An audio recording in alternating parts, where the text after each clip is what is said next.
Hello ladies and gentlemen, welcome back to the show. On today's episode, I will be targeting large cutthroat trout in the high Sierras.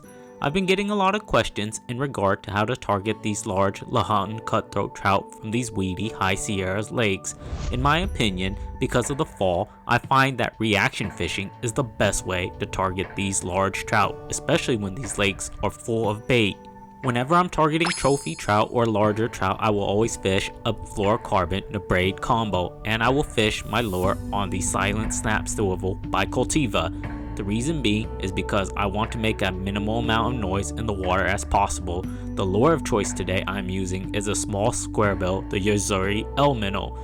I will treat this kind of reaction fishing the same way I would treat any kind of bass fishing, where I will be ripping and deflecting the small squarebill on structure or ripping vegetation.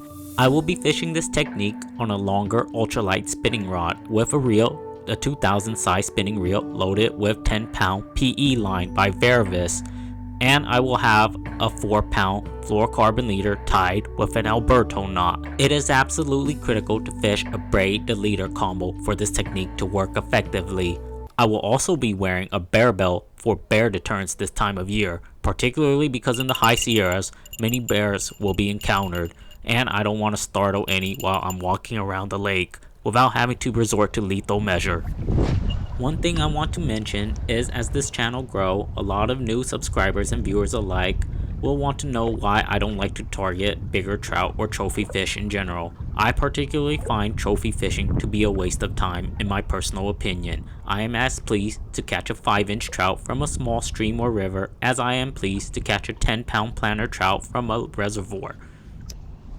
Now with that being said, the technique today is very simple. I will treat this kind of fishing the same way I will treat bass fishing in dingy, weedy lakes with squarebill crankbait, but downsized, particularly for trout.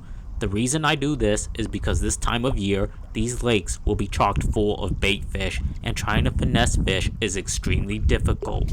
This trout struck as soon as I managed to deflect off some grass and pull the bait free from some vegetation. The bite will be extremely close to the bank as demonstrated on this strike. These fish will often strike within a few feet from the bank this time of year because the water temperatures has been dropping week by week as we progress into the fall. One important aspect I want to note is that what I'm doing is not to try and finesse a bite but force a reaction strike.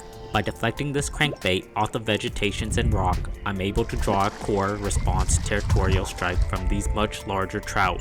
This is a beautiful Lahontan cutthroat trout. I have found that throughout the years, Lahontan cutthroat trout are actually far more aggressive than rainbow trout, brown trout, and even brook trout. I will often catch some of my largest Lahontan cutthroat trout on very bass related technique. This is a very nice Lahontan cutthroat trout. He is full fin, bright, and not a scale out of place. I will show him to you guys real quick, and then I will let him rest up a bit and off he will go. Alright buddy, rest up a bit and I'll let you go. This is a very gorgeous Lahontan cutthroat trout. Thanks for playing. As fall progresses, these fish will begin to pin the banks. They will particularly pin the windblown side of these lakes because they will pin bait such as Tui Chubs and insects as the wind blows them into these small back bays. I will therefore parallel cast to the bank and as close to the shoreline as I can. This fish literally struck within a few feet from the bank as I deflected around the ripraps. This is also another reason why I fish a braid to leader combo. With these fish striking so close to the bank, it is very important to be able to detect the bite immediately, or else the fish will be lost and not a lot of chances will be given. This is another very nice Lahontan cutthroat trout. This fish was barely hooked, and as you guys can see, I got him with one hook at the tip of the nose. This is a very long, lean fish, but nonetheless, he is a very pretty fish. I will show him to you guys real quick, and I will let him go. This is a very beautiful fish for this lake.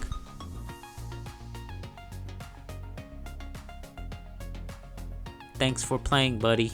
Rest up a bit, and off you go. The biggest difference this time of year compared to any other time of year is these trout will feed heavily in preparation for the winter. But what has happened also in these lakes is in the fall there will be a ton of bait fish and insect hatches, meaning that these fish will often be very full and not in a mood to chase. But what I have found is with the angler were to reaction fish, these fish can still be taken despite the amount of forage available in these kind of reservoirs. This fish struck, and I knew immediately that this was no large trout by any nature, but a much smaller Lahontan cutthroat trout. Yes, even with reaction style fishing, sometimes if these smaller fishes are aggressive enough, they will often get hooked. This is a very small Lahontan cutthroat trout, but he is also very aggressive as demonstrated. I'll show him quickly to you guys and I'll release him back into the lake. What were you thinking, little guy, striking the square bill like that? As I approach a very weedy, shallow bay, what I will do now is run this crankbait along the top of the vegetation. As the hook grabs the vegetation, I will rip it free slowly with just moving the rod tip up or down to get it back down to depth. What will happen is these trout will be sitting on top of the vegetation, and as the crankbait frees itself, it can often cause a very aggressive reaction strike.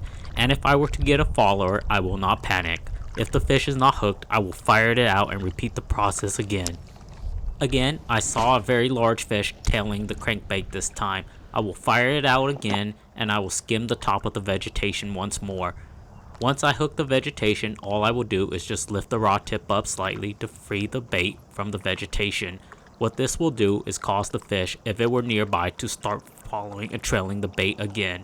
So I will not stop the retrieve but continue it at a steady pace. More often than not, these fish will strike right on the bank. Once again, I noticed that the fish did not follow, so I will fan cast. I know he is still in this area, but I am confident I can catch him. He is probably somewhere near the bank, so I will parallel the bank again despite it being only a few feet deep.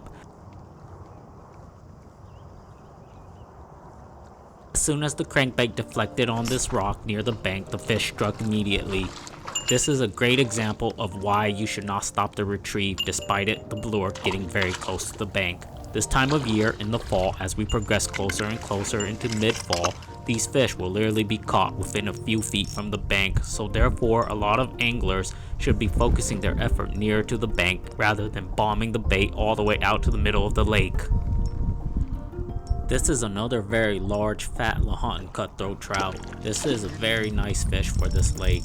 What I have found is that these Lahontan cutthroat trout will act very much like largemouth bass. If I were to describe the trout species, a brown trout will be like a smallmouth bass, a rainbow trout will be like a spotted bass, and Lahontan cutthroat trout will be more so to a largemouth bass. So hopefully, as I have demonstrated, reaction fishing is a great way to target these larger trout from the bank, especially as the time of year progresses into fall. The advantage will swing in the bank angler's favor over the watercraft angler. This is another very large, beautiful Lahontan cutthroat trout. He is very lean, but he is full fin and very bright. I will show him to you guys real quick, and I will let him rest up a bit before returning him back to the lake. He is very feisty and looks like he is ready to go. Thanks for playing, buddy. Off you go. Fall is here in Northern California. The daytime temperature may not feel like it is fall because it is still relatively warm, but the nighttime temperatures have dropped drastically, thus cooling down the waters. For the folks that aren't preparing for a rifle hunting season, fall fishing offers a great alternative to the guys that don't like to go hunting. I particularly find that in the fall, once we get a few weeks of cool temperature, all forms of fishing will be open. Whether you are a trout fisherman, a striper fisherman, or even a black bass fisherman, a lot of fishing options will be open. So in the next few weeks, I will have a lot of great episodes detailing multiple fish species that can be targeted in the fall. Particularly catfish is one of my favorite fish to fish in the fall. I am casting parallel to these very large boulders, which is only in about a foot of water. I know that fish will be roaming this area, and as expected, I hooked into another Lahontan cutthroat trout within a few feet from these boulders. These fish will patrol these very shallow water this time of year because they are looking to corral bait onto the structure, such as vegetation or solid rocks. The shore angler have a great advantage this time of year compared to the watercraft angler because most of the fish will start to gravitate toward these shoreline structure. This is another very nice Lahontan Cutthroat Trout, nowhere as big as the last one, but he is still a very nice fish. I will show him to you guys real quick and I will let him go. This is a very beautiful fish. He is a very football shape, but very nice and bright. Thanks for playing today, buddy. Off you go. Overall, it was a great day on the High Sierras. I caught a few very nice fish for the camera, and hopefully this episode helped those anglers that are struggling to catch larger trout at these High Sierras lakes. Thank you guys for watching, and until next time, tight lines, y'all.